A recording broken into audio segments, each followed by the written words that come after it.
Welcome to Pop Culture Psychology, where we examine psychological theories and principles through the realm of popular culture. As this is the first ever episode, I wanted to start with something very general just to lay down the groundwork for future episodes. And we can't get more general than, what is psychology? I decided to ask on Facebook and Twitter, where you can follow me, if someone asked you what is psychology, what would you say in response? Most people gave a pretty good answer, which was the study of the mind. Seeing as that's part of the dictionary definition, pretty accurate response. However, it's only a partially accurate answer.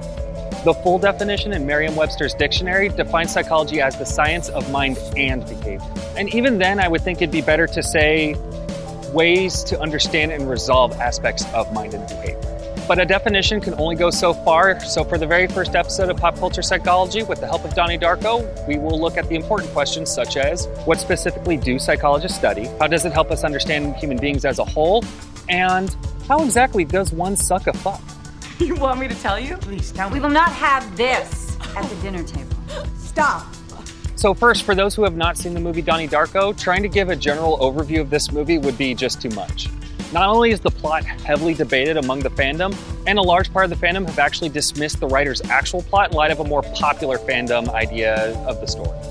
So yeah, we're not even going to go down that demon rabbit hole discussing all the different interpretations, and I will stick to the simpler, more popular plot. Needless to say, spoiler warnings ahead. Donnie Darko is your classic angsty teen who develops the ability to manipulate time. Like you do. It all started when Donnie sleepwalked out of his bedroom in the middle of the night.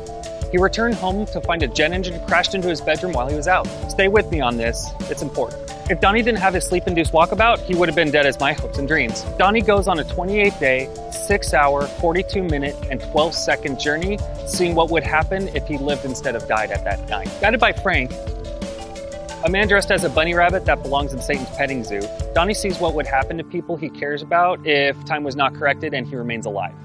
In the end, Donnie decides to rewind time, jump into bed, this time letting the jet engine land on top of him. Donnie dies, but many events and deaths are stopped due to him not being there to create a chain of events that would have caused them to unfold. It's pretty much if A Wonderful Life meets Requiem for a Dream. And I promise you, this is the simple version. One thing I really like about this movie is not only does it have multiple interpretations and multiple things to unpack, but many aspects of psychology can be seen not only in Donnie himself, but the events surrounding him. I already mentioned the definition of psychology, but as I said before, that doesn't even scratch the transdimensional barrier that is psychology. What most people think is psychology is therapy and counseling. Donnie himself goes to counseling to help him with his problems. The movie implies that he's suffering from paranoid schizophrenia, and that may be the main reason why he's going to therapy. More detail on schizophrenia is another subject entirely and requires its own video, so let me just say that the two common aspects of schizophrenia are hallucinations, like seeing demonic rabbits, or delusions, like being convinced you can manipulate time. Therapy can help manage certain aspects of schizophrenia, so this would make sense that he would go see a counselor about this, as therapy could help manage the disorder part of schizophrenia. Well, it makes sense at least on the surface. I severely doubt that this is the case for Donnie specifically, because in the commentary, the director and writer Richard Kelly explains that the symptoms that he is experiencing that are related to paranoid schizophrenia are actually a residual effect on Donnie that he would have received due to the time split. The movie implies that Donnie's been going to therapy for quite a while, so it'd be very unlikely that he'd be going for schizophrenia. He'd probably be going for something else. If I would have to take a guess, I would say it's probably something along the lines of chronic depression. I'm not going to go much more into that just because, again, chronic depression is another one of those things that really does deserve its own video. The main reason why I bring all this up is to emphasize that psychology has an objective. It is about finding answers and resolutions to those answers, like many sciences. Counseling and therapy use specific treatment plans and strategies to assist an individual with problems they are having. The psychology of counseling is more than just talking about your feelings and hoping for the best. Though talking about your problems is very therapeutic and it's definitely something you should do with your friends, professional therapy is much more about using proven scientific methods to assist in the needs of the client and help them through whatever they're going through. But counseling is only a very small facet of psychology. Psychology has many, many applications that are used in many fields and many subjects. I cannot say many enough to get my point across on this. You can actually see how a lot of these are used in the Donnie Darko universe. For example, developmental psychologists could examine the life and analyze what behaviors are normal to human development. A good example is that it's pretty well understood that adolescents have a more emotional charge to them in the normal events of day-to-day life, and it's part of their human development.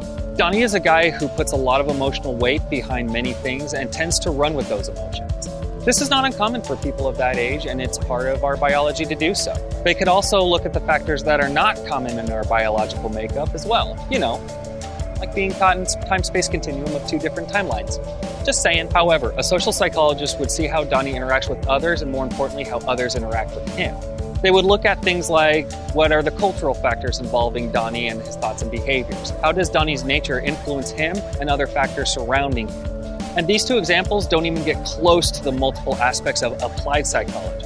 That's a whole different can of sugar pills. Applied psychology takes an extremely hard science look at all sorts of things tied to human behavior and uses data to solve problems. It can look at anything from athletic performance to seeing how our behaviors are formed neurologically.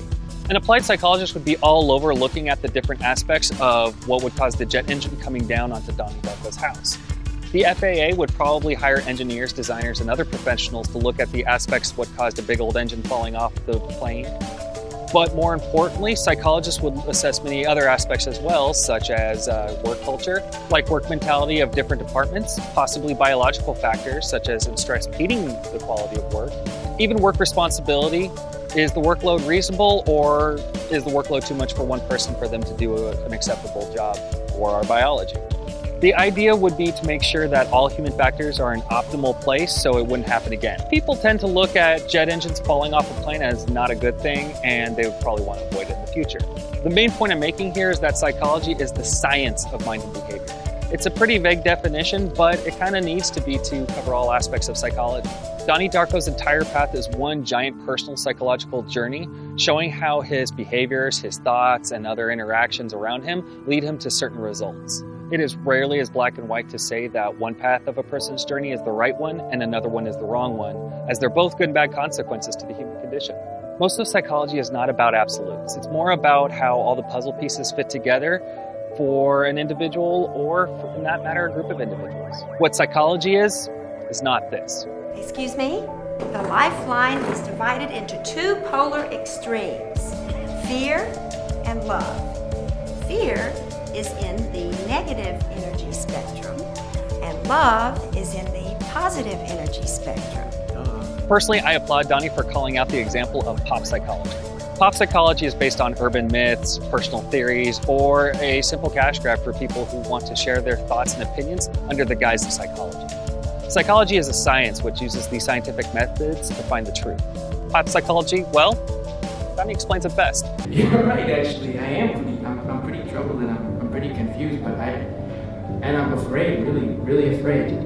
But I think you're the fucking Antichrist.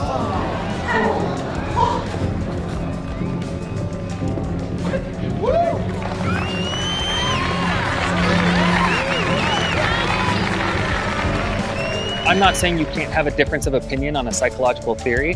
Many psychologists research things just to debate what is commonly considered the current belief of a psychological practice. Just understand that an opinion is not a psychological method. Anyone who takes an opinion and makes it more than that is just spouting hokum.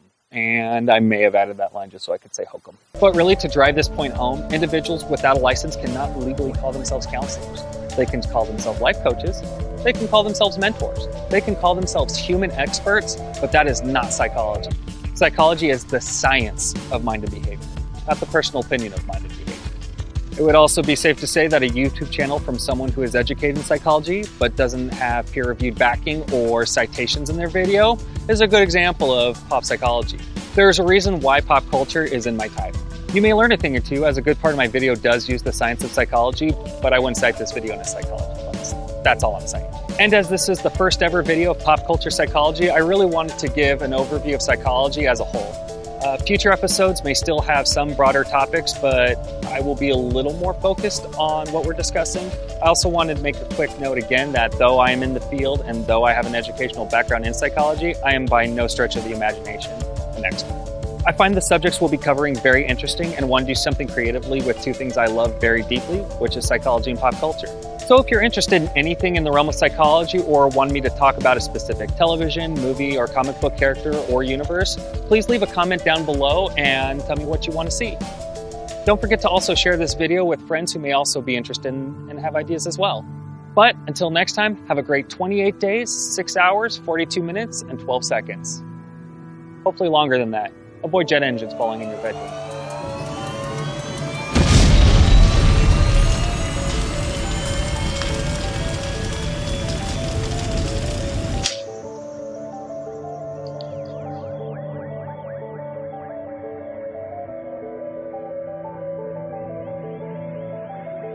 A man that belongs as a bunny. A man that belongs as a bunny? You belong with bunnies, sir.